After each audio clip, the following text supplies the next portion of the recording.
Welcome to Plastic Surgery T&A. Talk and advice with Dr. Earl Stephenson, board-certified plastic surgeon and facial aesthetic expert. Real talk, real results, real transformations. Let's dive in. Welcome to Plastic Surgery T&A. That's talking advice where we drop knowledge. I am your host, Dr. Earl Stephenson Jr., board certified plastic surgeon, artist, and your trusted guide into the world of transformation. We're going to talk about seasons in this episode. So we're going to have cozy vibes and confidence as we drive into the next season. We're in our summer season, midway. We're going to drive into one of my favorite seasons of the year, both personally and from a plastic surgery standpoint. Fall is a great season of the year. Personally, aesthetically, it's beautiful. The leaves are changing. The vibe seems to be kind of easier and smoother. The weather is temperate, especially here in Georgia. It's brutal in the summer. The weather is nicer. It just seems to be kind of an easygoing time of the year, in my opinion. It is a very busy time of the year from a business standpoint for plastic surgery. It is a great time for you if you're considering plastic surgery because we can talk about timeless transformations and when you should have those. But I think fall is a great time to turn heads for the holiday. So if you want to turn heads, you want to step into the holidays with your swag or your boss babe vibes, then fall is a great time to plan. So let's get into it a little bit. So if you're ready, here we go.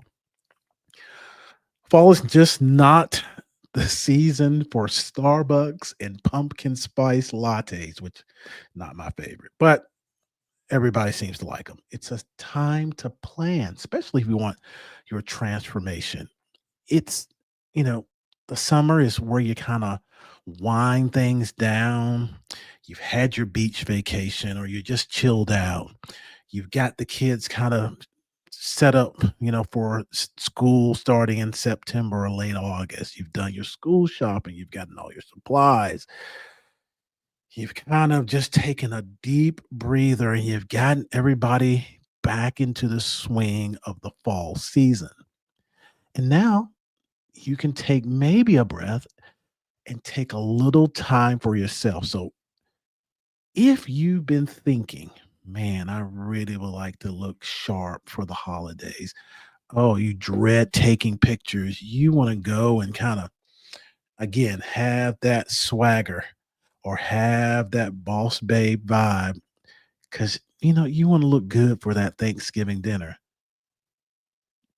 It's reasonable and probably best to get these little tweaks, these transformations in the fall so that when you step into that house for Thanksgiving, I mean, people are going to look and you're going to turn heads.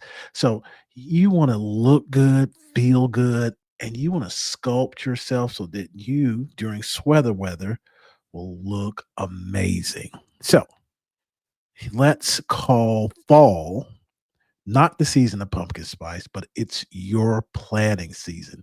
Again, you want to look snatched. So you can't wait to make that move in November. You got to make it in September.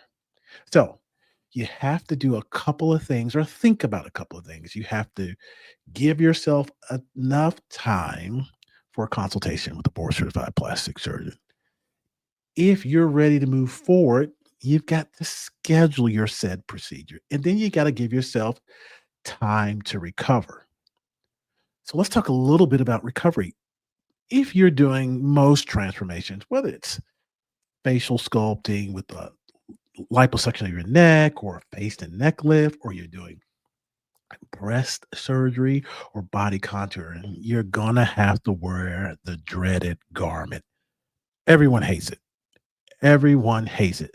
Just imagine wearing that during the summer. Fall is great because it's cooler. You could wear it in the winter, and that's great.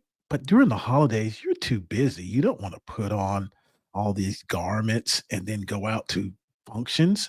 So even though it's cooler during the holidays, it's probably just impractical. It's definitely impractical during the summer where it's just sweltering. Again, here in Georgia, it's miserable. And so you want to make sure that you're not trying to do this in the summer, not that you have time. So fall's a perfect in between time between summer and the holiday season to deal with garments.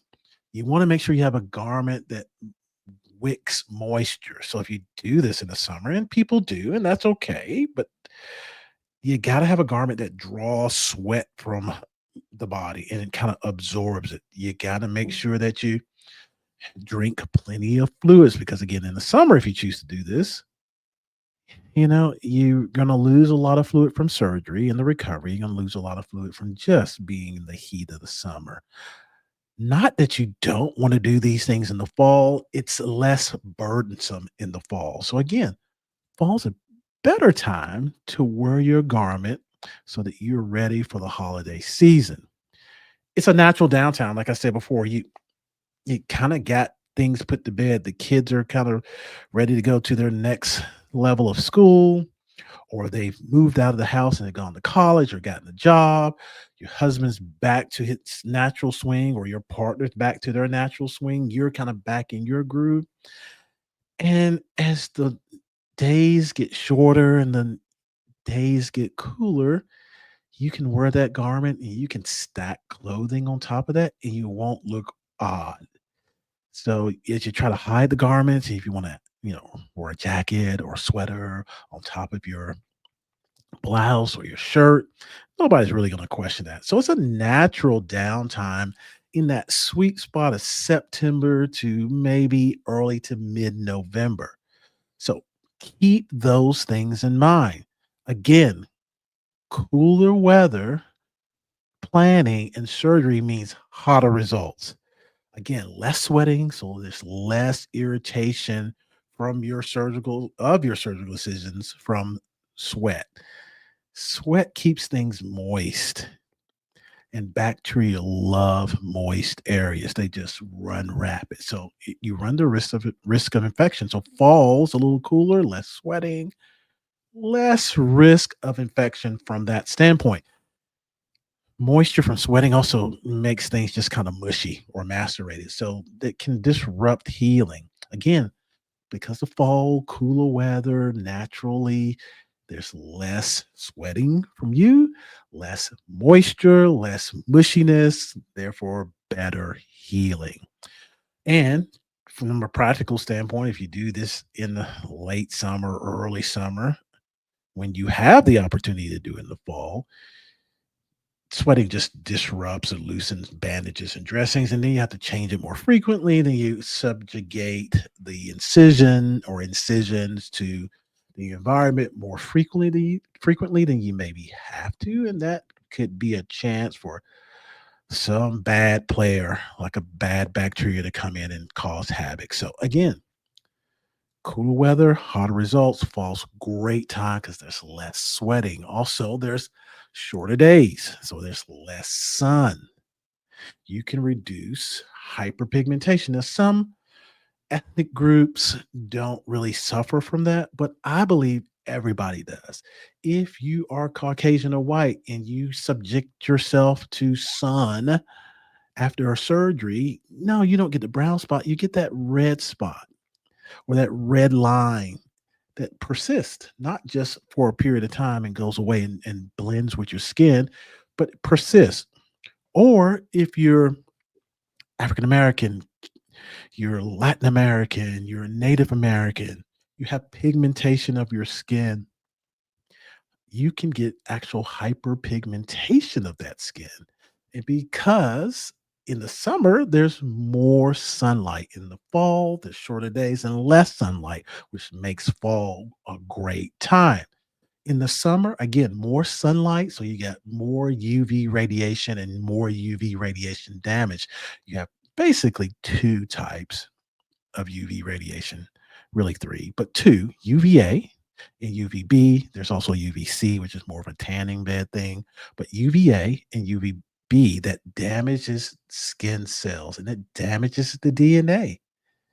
And so damaged DNA affects every layer of cells in the skin. The top layer, which is kind of the keratin layer, which is kind of the dead layer. Everybody has that. We've got the keratinocytes, which is the kind of the middle layer, and I'm really generalizing this, which are the active cells that march up to the top and eventually kind of die off. And then you've got the basal cell layer, which is the cells that kind of multiply and kind of feed the system. Within those basal cells, you have melanin or melanocytes. And this is, you can see this illustration I have up that talks about this or illustrates what I'm talking about. You have melanocytes, and the UV radiation from the sun exposure from the long days of summer will stimulate damage to DNA of the melanocytes, and it causes to produce more pigment or melanin. And that pigment just doesn't stay within that cell. The melanocytes transfer that pigment or that melanin into the next layer, the keratinocytes. And so you're able to see pigmentation beyond the incision and greater. So you want to try to reduce that if you have that option to not have surgery in the summer, but to have surgery in the fall. So again, cooler weather, hotter results, less sun in the fall, less UV damage, less chance of hyperpigmentation. Again, it's easier to hide the natural healing process of swelling, bruising as they undergo their peaks and valleys during your healing process during fall because you can layer your clothing. In the summer, it's going to be hard to layer clothing. Or maybe even in the late spring when it started to get hotter, when you want to wear less clothing, it's hard to layer and hide swelling, bruising. With fall, you can have a nice sweater, nice jackets, scarves, what have you. So again, cooler weather, hotter results. Recovery is way more comfortable when it's not 90 degrees and humid. So you don't want to put yourself in that position. And let's be honest, you don't want to do this in the summer necessarily because you don't want to really miss out on the summer fun. You don't want to miss out on going to the beach or the pool or that vacation. So don't put yourself in that position. Think about it. You heal through the fall and you reveal through the holidays. And that's what you want. So if you want a smooth transition from surgery to slaying it, then fall is where it's at. Remember, cooler weather, hotter results. So, with that being said, I've driven home that fall is probably a great time to have your transformation. Another time would be early in the year, January, February, but this is not what this is about. This is about fall because we're marching toward fall, and you need to start thinking about this. So, if you are, what are the most or some of the popular procedures that you can have during the fall? Well, there are a couple. You can have see everything trending or have facelift. It's, if you want a refresh look that looks like you had a great summer and came off a great vacation without really anyone knowing, fall's a wonderful time to have a facelift. So again, you'll be ready to slay during the holidays. And everybody would just think, man, they're living. She's living. He's living. They had a great summer. They got refreshed, rejuvenated. They got everybody settled. And then when they see you at the holiday function or the family gathering, you look amazing. So, facelift is a wonderful procedure to have during the fall. You can also have liposuction or tummy tucks. Again, a prime time to layer. Tummy tuck or lipo, you're going to have to wear a garment. Everybody hates the garment, as I said, and you really hate it in the summer. So fall's a great time to do it. You'll really hate it during the holidays because you want to look good, handsome, or cute. So fall's a great time to layer. Just like I said earlier, nobody's going to turn a head, bat an eye if you have a scarf and a turtleneck shirt or kind of a blousy, bigger dress or what have you. You get my point. You can layer and hide the swelling, bruising, and the use of your garment. So, tummy tuck or liposuction are great procedures to have during the fall. Also, eyelid surgery. Now, it's a little harder to hide eyelids, you know, but if you're looking tired and you look at your eyes during a Zoom meeting and they're just not lying to you, again, it's a really nice time to refreshen your look again. People will think you had a great summer, you took some time off, you did some self-care, and now during the holiday season when things get ramped up, family time, businesses ramp up with functions, again, I'm driving this home, but you get it. You look refreshed. So upper eyelid, lower eyelid, or both. It's a great time to have this during the fall. Breast revisions, again, it goes back to layering and being able to kind of hide your healing. Again, another wonderful procedure that can be easily done. I wouldn't say hidden, but easily cloaked during the fall, and nobody would bat an eye. Of course, guys, this doesn't exclude you. You can have chest contouring surgery so that you can wear that nice fitted turtleneck, that nicely fitted sweater. You'll look nice in your jacket. So again, great time to have chest contouring for men. So those are some of the popular procedures that you can have during the fall: facelift, liposuction, tummy tucks, eyelid surgery, breast surgery or breast revisions. And for our guys, you can have gynecomastia or chest contouring, even chin lipo. So you guys and gals will be ready. So, what are the planning tips? What do you need to look for fall surgery? You're feeling the vibe and you're really kind of leaning into this. So, what's a smart way to approach this? Well, you can book your consultation now. Popular top surgeons like yours truly are often booked months in advance. So now's the time to get on the books. So you can come in, have the discussion. We can develop a plan for you. We can try to see if we can meet your needs, your desired results safely and effectively. So book now. If you decide to move forward and you really know that you really want to do it, go ahead and get labs and clearances. If you're really steadied up on this, you can kind of do some of your own due diligence and stay ahead of the curve and avoid delays, especially if you want to work in that time period and be ready for the holidays or the end of the year. If you know you have a history of breast cancer in your family and you're looking to have a breast revision, make sure you've got your latest mammogram, either the results itself or actually the images themselves, and go ahead and get that. Or that you have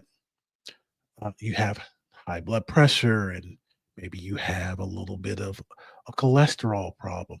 Go ahead and talk to your family practitioner, your PCP, especially if you haven't had an exam in a year. Go ahead and get those things done so they're fresh. And so if we need and when we need these things as plastic surgeons to make sure that you're a great candidate and that you can safely navigate this, we don't have to go and do the due diligence and delay the process. We don't mind. This is what we do all the day. But if you really want to be smart, stay ahead of the curve. You want to plan for your recovery days. So you want to take full advantage of any fall breaks. You want to take advantage of any type of paid time off. Or, you just want to kind of utilize that time to go to fewer social events, knowing that you would probably have to go out of obligation or great desire to more social events during the holiday season. So plan for your recovery and give yourself some what I call slop days. Maybe your surgeon is saying it's going to take about 6 weeks for you to recover and get back into your groove. Maybe in your mind you plan for 7.5, or 8. So give yourself a little grace on either end. Don't forget just to take care of the basic things. I'm going to say skincare, and what I do mean, if you had a facial procedure, yes, you want to make sure that you moisturize and use your sunscreen. But if you had a body procedure, you want to make sure you moisturize your body, keep your skin supple, not over top of any incision, but any place in between so that your skin looks radiant. You know, you're not going to parade around naked per se in public, but in those intimate moments, those personal moments, whatever they may be, not just only your area of improvement looks better, your overall presence looks better. So don't forget the routine things like good skincare, general, good eating habits, good sleeping habits. Those are so important. So you need to start building your surgery recovery toolkit. And if you want to do that, you got to have a kind of a checklist. So I got a checklist for that. So if you want that checklist, you can do two things. You can visit our website, and I'll put the link here or below, and you can just type in the procedure you want in our contact page, say recovery checklist, and I will send that to you. Or you can just here in the comments put checklist with your email address, of course, because how else can I get it to you? And your name, and then I will send that to you as well. So again, you want to have this tips or this planning tip checklist. So be smart, be proactive so that you can set yourself up for success. Now, finally, fall isn't just a season for sweaters and boots. It's really a strategy. That's what I'm really getting at.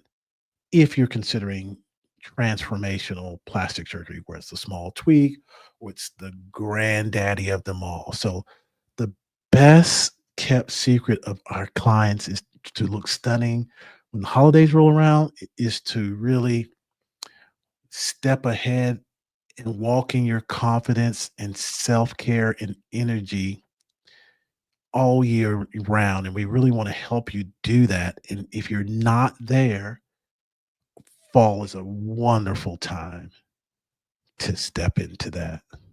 Again, confidence isn't just seasonal, it's all year round. So if you've been on the fence, consider this your sign that you need to invest in you, and fall's a wonderful time to do that. So, on that note, a quick podcast this week. I hope you find this information helpful. I'm here to be truth with transformation, just not transformation and transactional. I really want to help you make the best decisions that work well for you. You are the most important person in this on this team. So, if you're thinking about making a change, whether it's subtle, like I said, or snatched, or straight up transformative, let's talk. It's easy to do that. Relatively simple. All you do, the easiest thing to do is to book a consultation. And you can just call my office at 770-466-4700. It's the easiest thing to do. If you're really, really thinking about it, but you don't want to make that call just yet, you can do a couple of things. You can email my office right here at concierge at esjaesthetics.com. We're here to answer questions, debunk myths, make sure that you understand our process, and so that you can into your consultation with the greatest amount of information, the greatest amount of confidence that we are here to serve you and make sure that your needs are met in a safe, effective manner. Our consultation fee, and yes, we do have a fee, is $225, but that goes toward your transformation, your fall transformation if you decide to move forward. So it's not money wasted if you're ready to go. If you're not ready to go, then hold your 225. Do a little bit more investigation. Check me out. Check somebody else out that you're interested in. One way to do it is to go to the the Aesthetic Society. I'm a member of the Aesthetic Society. I've been a member for maybe at least a decade or more, maybe more like 15 years. And you have to be board certified by the American Board of Plastic Surgery to be a member. You can't be, board certified by the Cosmetic Surgery Board, whatever that is. You have to be a board certified plastic surgeon. So you can check me out there, check anybody else out in your geographic area that you're interested in through that. You can also obviously go to the American Board of Plastic Surgery. That's another resource to check me out or other plastic surgeons that you love their vibe and their work. If you're really vibing with me, then again, you're not really sure, check me out on other platforms. I'm on Instagram. I'm on Facebook. I'm on Twitter, not Twitter, TikTok. I'm on TikTok. So it's easy to do. Here's my Facebook link. Check me out. Here's my YouTube link. Check me out. So again, you've got multiple ways to vet me. On that note, we're gonna close it down for this week. I really appreciate you joining. If you're a returning visitor or member, and if you're not, but you're returning often, I want you to do something for me. I want you to subscribe to our channel. It just helps. You get to have my channel at your fingertips whenever you want to, so you don't have to search for it. It helps me, let's be honest, and helps this channel so the algorithm of YouTube sees that we are at least hopefully impactful in helping people, and it will often promote us a bit. It will kind of show us more in the feeds. So certainly do that. And if you are not subscribed, please do. If you are subscribed, please forward it to your bestie, your girlfriend, your guy friend, anybody you think would benefit from this information. And if you are subscribed and you want to know when I got a new video out, I usually do this podcast every Saturday, usually available on my YouTube channel after 11 a.m. Eastern Standard Time. But if you just can't remember that, all you have to do is hit the bell icon. And every time I have a new video, whether it's a short, whether it's a podcast, whether it's our beauty news, which I think I'm going to change the name of, uh, whatever videos that I produce, you'll get a notification and you can check me out at your convenience. So, again, for all you who have been faithful followers and subscribe, or you listen often and you want to subscribe, I would really appreciate it if you do. But in any form or fashion, if you share, watch, and or subscribe, thank you for your support. And on that note, I wish you well. I wish you peace and happiness wherever you are in the world. And until next week, we'll see you soon.